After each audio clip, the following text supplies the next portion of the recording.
Peringatan, animasi ini dibuat dengan tujuan sharing pengalaman pribadi sang pengirim cerita. Dimohon untuk menghargai cerita tanpa menyudutkan beberapa pihak. Selamat menikmati. Kenalin, nama gue Ika dari Kalimantan Timur. Gue mau cerita tentang pengalaman horor gue waktu wisata ke air terjun Kedung Kayang di Magelang, Jawa Tengah. Yang dimana hari itu bikin gue trauma sampai sekarang. Kejadian ini gue alami sekitar tahun 2016 lalu. Waktu itu gue berniat kursus menjahit di Jawa Tengah. Di situ gue tinggal sama saudara dari ayah kurang lebih sekitar setahunan. Singkat cerita, gue kursus dan kerja di penjahit rumahan. Tapi bisa dibilang famous di daerahnya. Waktu itu hari Sabtu pagi, gue ada niatan ngajak temen buat refreshing dan mutusin buat pergi ke salah satu air terjun yang letaknya gak begitu jauh dari tempat gue tinggal. Keesokan harinya, gue sama temen gue satu orang ini pergi ke lokasi. FYI, meskipun dia temen gue, umurnya tuh jauh lebih tua di atas gue.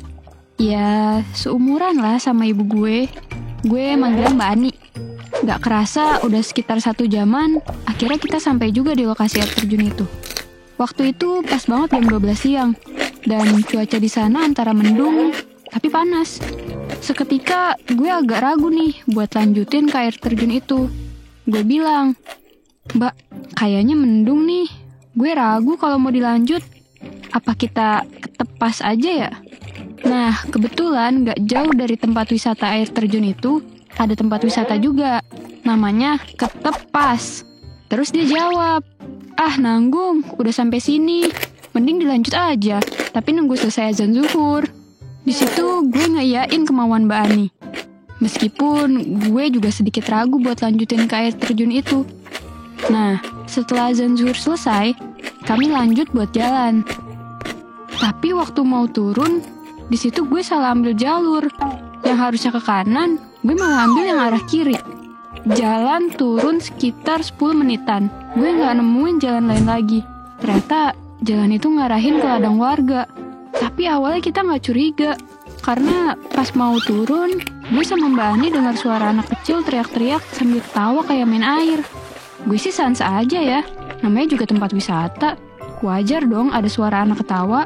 Ya, makanya gue sigap aja turun tanpa ragu. Dengan perasaan sedikit kesal, mau gak mau gue sama Mbak Ani harus balik dan ke atas lagi.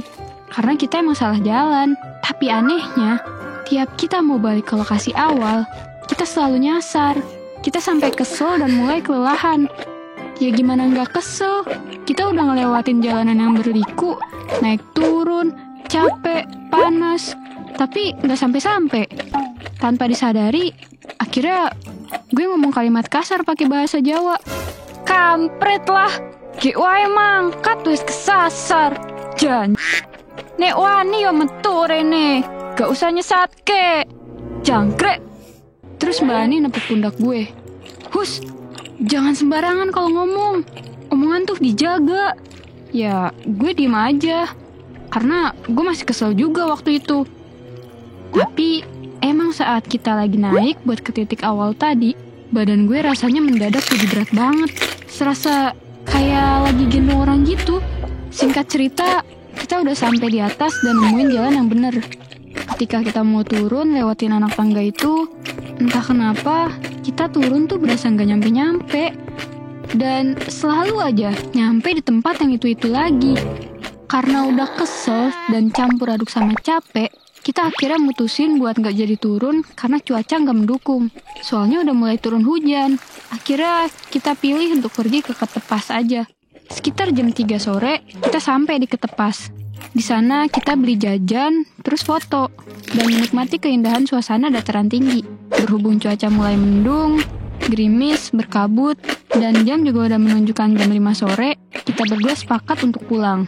So, gue nganter Mbak Ani sampai rumahnya. Setelah itu gue pulang. Sesampainya di rumah, gue langsung mandi dan istirahat. Gak tahu kenapa, selepas gue pulang dari air terjun itu, badan gue rasanya pegel-pegel. Bahkan berat banget, mau tidur juga gak nyenyak. Besok paginya kayak biasanya, gue beres-beres rumah, terus OTW kerja dan pulang jam 5 sore. Singkat cerita, waktu itu udah jam 11 malam. Kayak biasa, gue ambil HP sama headset, terus setel musik dan tidur.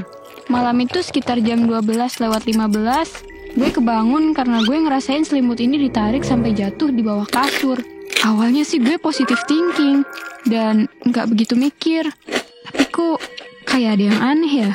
Tiba-tiba badan jadi kaku kayak kanebo kering, berat dan panas. Gue kira itu karena efek kecapean. Terus akhirnya gue lanjut tuh buat selimutan lagi dan mulai mermin mata buat tidur.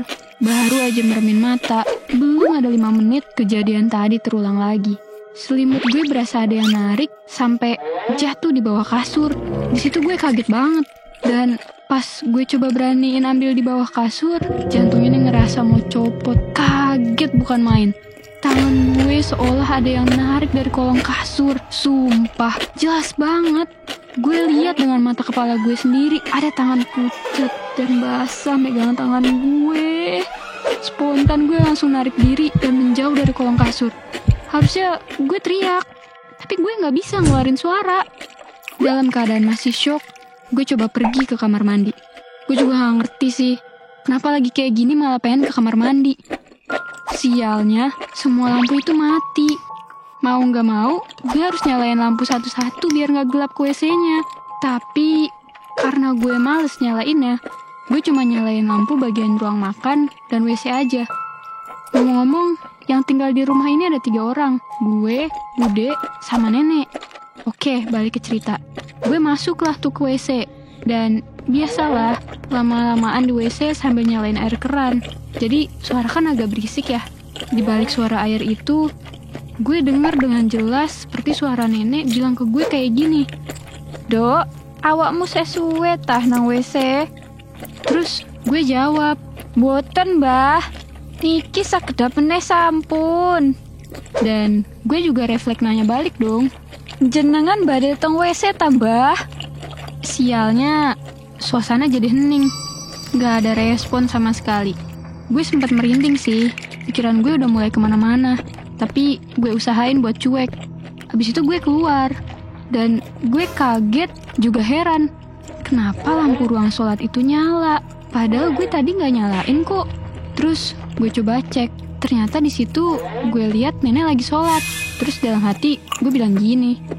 Oh, nenek lagi sholat. Gue kira siapa? Di situ gue mutusin buat sholat tahajud juga. Karena gue pikir mumpung udah bangun tidur, jadi sekalian aja deh. Di situ gue wudhu dan lewat di belakangnya nenek yang masih sholat. Awal masuk, jujur, gue ngerasain badan masih berat dan bulu kuduk gue makin merinding. Tapi gue berusaha mengabaikan itu. Gue sholat sampai selesai, cuma dalam hati gue ngerasa aneh. Masa nenek belum kelar juga ya sholatnya? Apa masih zikir? Pikir gue. Selesai sholat, gue ngulurin tangan ke nenek buat salaman. Nah, pas gue ajak salaman, tangan nenek tuh dingin banget. Dan nenek juga nunduk terus.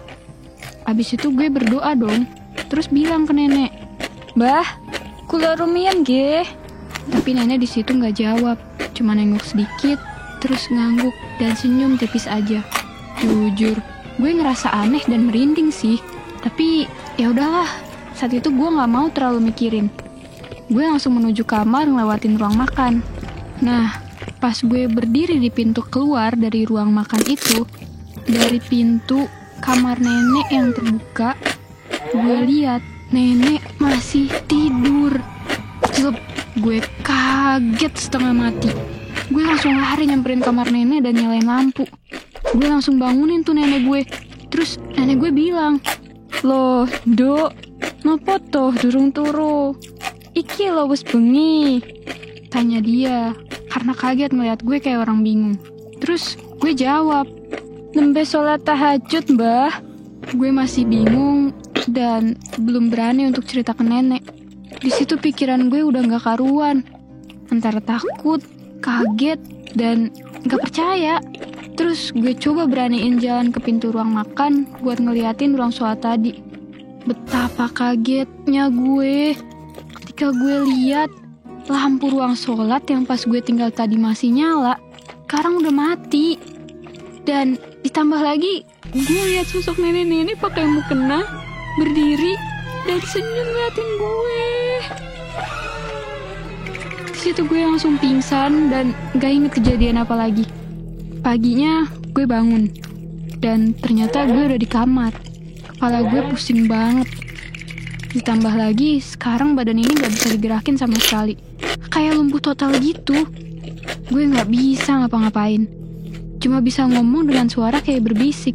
Waktu itu gue lagi sendirian di kamar. Gue lihat di pojokan kamar ada sosok nenek dan anak kecil berdiri ngeliatin sambil melototin gue. Bude gue kaget ngeliat keadaan gue yang kayak gitu, yang gak bisa ngapa-ngapain kayak orang lumpuh. 2 hari gue terbujur kaku di kamar. Gue gak bisa ngapa-ngapain selain kedip, makan, minum, dan ngomong lirih. Bude udah sampai bawa dokter ke rumah gue, tapi kata dokter, gue sehat-sehat aja. Gak ada nunjukin kalau gue ini lagi sakit. Sampai di hari ketiga, Bude bawa Ustadz dari desa sebelah ke rumah kita. Dan waktu Ustadz itu masuk ke kamar, dia kaget lihat gue.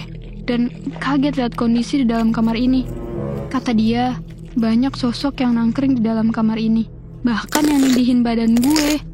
Beliau langsung bilang sama gue kayak gini, "Dok, Bapak mau tanya, kamu habis dari mana? Terus hal buruk apa yang kamu lakuin?" Di situ gue baru sadar kalau gue pernah ngomong kasar dan gak sopan waktu itu. Akhirnya gue nangis dan bilang ke Pak Ustadz itu dengan lirih, "Pak, tolongin saya." Di situ Pak Ustadz bacain doa dan bawa air putih yang udah diberi doa dan dikasih minum ke gue. Alhasil, alhamdulillahnya badan gue langsung lemes dan enakan. Hawa yang tadinya gak enak berangsur-angsur membaik.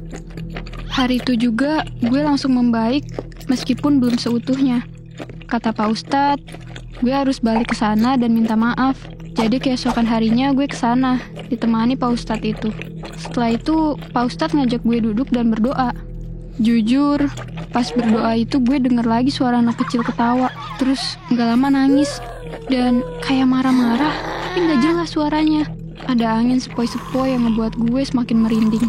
Selang beberapa menit, beliau selesai baca doa dan bilang, "Insya Allah, semua sudah baik-baik aja." Akhirnya, di situ gue bisa bernafas lega. Terus, beliau ngomong lagi, "Lain kali jangan sembrono ya, Dok. Harus sopan dimanapun kamu berada. Kamu diikuti sampai rumah. Bahkan ada 2 anak kecil yang nempel di badan kamu. Mereka mau masuk, tapi nggak bisa. Dan 1 sosok nenek-nenek. Jadi ada 3 sosok yang nempel di badan kamu. Makanya kamu ngerasa badanmu itu berat. Dan pas kamu tidur berasa lumpuh. Tapi wis, sekarang semuanya udah baik-baik saja. Lain kali kamu harus lebih hati-hati ya." Gue mengangguk dengan lemas dan mengiyakan ucapan Pak Ustadz tersebut. Setelah gue dan Pak Ustadz itu balik dan memohon maaf serta berdoa, semuanya kembali normal seperti biasa. Tapi untuk sosok nenek itu, gue masih sesekali lihat meskipun sekilas aja. Ya, tapi gak sengeri dulu sih. So, please banget jaga tutur kata dan sopan santun dimanapun kita berada. Karena kita tinggal di bumi ini gak sendirian. Jadi, bijaklah dalam berperilaku. Nah, kalau kalian suka cerita kayak gini, jangan lupa like, comment, subscribe channel Gue Punya Cerita. Dah!